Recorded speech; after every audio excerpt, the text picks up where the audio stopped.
Temple day का जो 45वें दिन मंदिर ले जाने का एक नियम है, वो एक ऐसा पवित्र नियम है कि माँ ने एक बच्चे को जन्म दिया, उस बच्चे के कारण उस माँ को 45 दिन तक अपने देवशाद गुरु से दूर रहना पड़ा। बच्चे के कारण रहना पड़ा।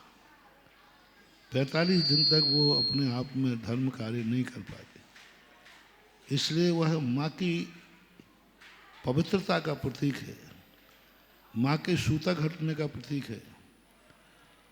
और वो भगवान के सामने बच्चे को ले जा कर के माँ कहती है, माँ भगवान, मेरे से बहुत बड़ा अपराध हुआ है कि मैं 45 दिन तक आपके दर्शन सन्निधि से वंचित रही, लेकिन मैं किसी पाप कार्य में नहीं, किसी संसार के कार्यों में नहीं, किसी मौज मस्ती में नहीं, मैं आपके चरणों में एक आपके भक्त को तैयार करने में मुझे 45 दिन आपसे दूर रहना पड़ा। मेरी तमन्ना थी कि मेरे मरने के बाद मेरे वंश भी, मेरी जिस वंश में हमने जन्म लिया है, यह वंश सदा आपका भक्त रहे, आपके अनुयायी रहे, आपके बताए हुए मार्ग पर चले।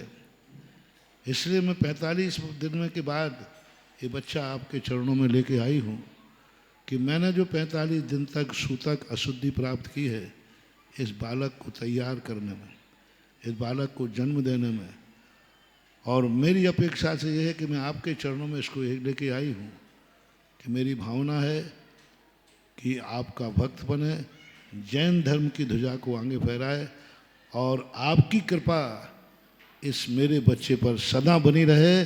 जैसा मैं आपकी भक्तन हूँ, ऐसा ही बेटा भी आपका भक्त बने। एक बहुत बड़ा साक्षी का प्रमाण पत्र है, एक बहुत बड़ी भावना की अभिव्यक्ति है। मंदिर ले जाना बालक को, वो तो कोई जानता तो है नहीं, क्यों ले जाना मंदिर? माँ अकेली चली जाए ना, माँ का सूतक हटा है 45वें दिन में, तो माँ अकेली मंदिर चली जाए, बेटे को लेना जाने की क्या जरूरत है? बेटा एक प्रमाण पत्र है, बेटा एक साक्षी है कि मैंने 45 दिन की अशुद्धि क्यों सहन की, उसका परिणाम ये है।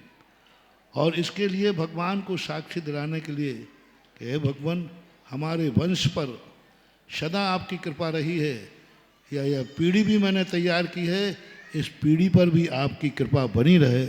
ऐसा एक मनोवैज्ञानिक आधार है। धार्मिक आधार तो कोई बनता नहीं, क्योंकि बच्चा अबोध है। एक साइकोलॉजी, मनोवैज्ञानिक आधार है, जिसके कहते हैं पूत के लक्षण पालने में दिखना। यानी 45वें दिन आप भगवान देखो मैं क्या करने आई हूँ, बच्चा अभी कुछ भी नहीं है, फिर भी मैं मंदिर लेकर के आई हूँ, ऐसा एक भावना मानना चाहिए। और इसीलिए जो जीव सम्यक दृष्टि होते हैं, जिसको भविष्य में जो चाहिए है, वो उसकी खुशियाँ मनाए। मेरा एक सिद्धांत है, जिस चीज़ की हम खुशी मनाते हैं, हमें वही चीज़ प्राप्त होती है। जिस चीज़ की हम खुशी मनाएं, यदि हम पापों में खुशी मनाते हैं तो पापी बनोगे। यदि आप जन्मदिन की खुशी मनाते हैं तो आपको जन्मदिन मुबारक होगा। आप शादी की खुशियां मनाते हो तो आपको शादी मुबारक होगा। और आप मंदिर जाने के दिन की खुशी मनाते हो तो जन्म जन्म तुम्हें मंदिर मुबारक होगा। महापुरुष जन्मदिन क्यों नहीं मनाते? एक और तो तुम कहते हो पूजा में जाकर जन्म जरा मृत्यु विनाश नाय जन्म निरुपाम थी, और दूसरा जन्मदिन पर ऐसो बना रहे हो। देखो बेईमानी देखना, एक तो कहता है हे भगवान जन्म हमारा खत्म हो जाए, और दूसरी तरफ जन्मदिन पर मिठाइयाँ बांट रहे हो, जन्मदिन की खुशियाँ मना रहे हो। तो भगवान कहते तेरी बेईमानी समझ में नहीं आई। एक हो तू जन्मदिन की खुशी मना रहा है, और मंदिर में पूजा आके क्या कहता है, जन्म जरा मृत्यु विनाश नाय। तो जन्म लेने से अभी तुम्हारा जन्म की खुशियां जो मनाता है, वो व्यक्ति बहुत समय तक इस संसार में अभी जन्म लेगा, क्योंकि वो जन्म की खुशी मनाने वाला जन्म को पाता है। कहीं भी आज तक शास्त्रों में जितने भी सम्यक दृष्टि जीव हुए, आज तक किसी ने शादी की सालगिरह मनाने का उल्लेख नहीं मिला। जन्मदिन का तो कुछ लोगों का मिला है, तीर्थंकर का मिलता है, वो तो इसलिए कि जन्म अंतिम है, जन्म कल्याणक जैसी स्थिति है, चलो कोई बात नहीं। लेकिन आज तक किसी शास्त्र में शादी की सालगिरह का उल्लेख नहीं मिला, कहीं नहीं मिला। राजा महाराजा तीर्थंकर चक्रवर्ती पूरे शास्त्र को मैंने बारीकी से देखा। इस शादी की सालगिरह की खुशी मनाने की परंपरा कहाँ से चली? ये पाश्चात्य सभ्यता है, भारतीय सभ्यता नहीं। क्योंकि शादी की खुशी मना ही नहीं सकता सम्यक दृष्टि। वो तो शादी तो एक मजबूरी है, समस्या का समाधान है। वो तो यह सोचता है कि यह बंधन कब टूटे। लेकिन आज शादियों की खुशियां मनाई जा रही हैं।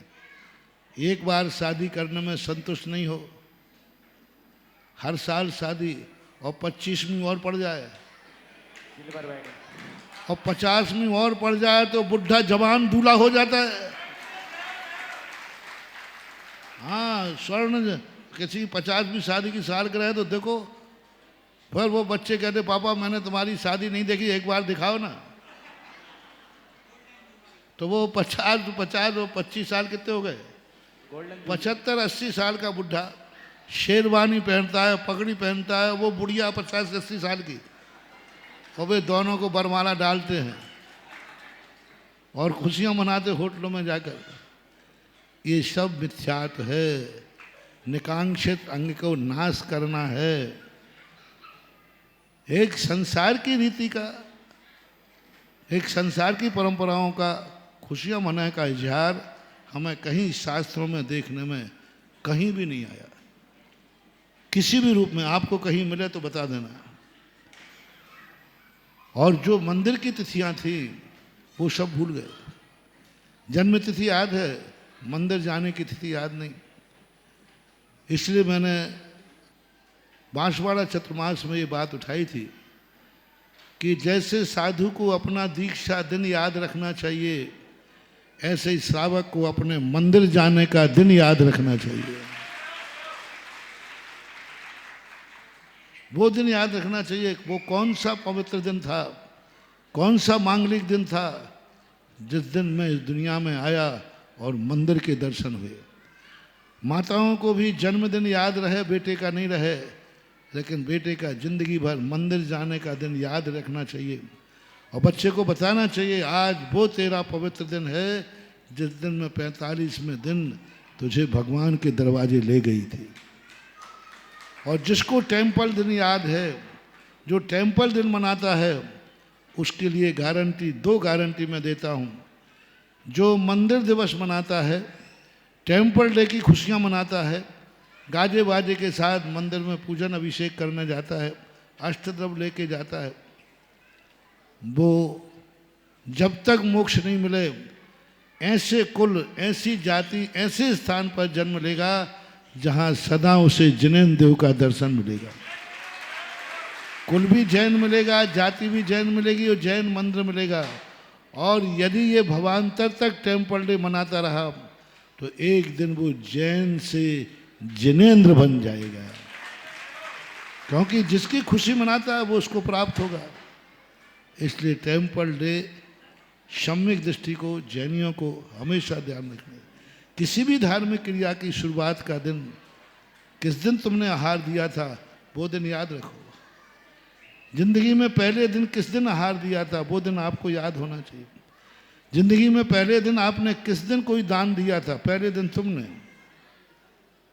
पापा ने नहीं, परिवार नहीं, तुमने किस दिन अपनी तरफ से दान बोला था वो दिन याद रखो। किस दिन जाकर के तुमने कोई पहला नियम लिया था, कोई नियम नहीं था, पहला नियम किस दिन था, किस उम्र में था। ये दिन यदि तुम याद रखोगे तो यही याद रखना, यही खुशी मनाना तुम्हारे भविष्य का निर्णायक होगा, ऐसा मानो।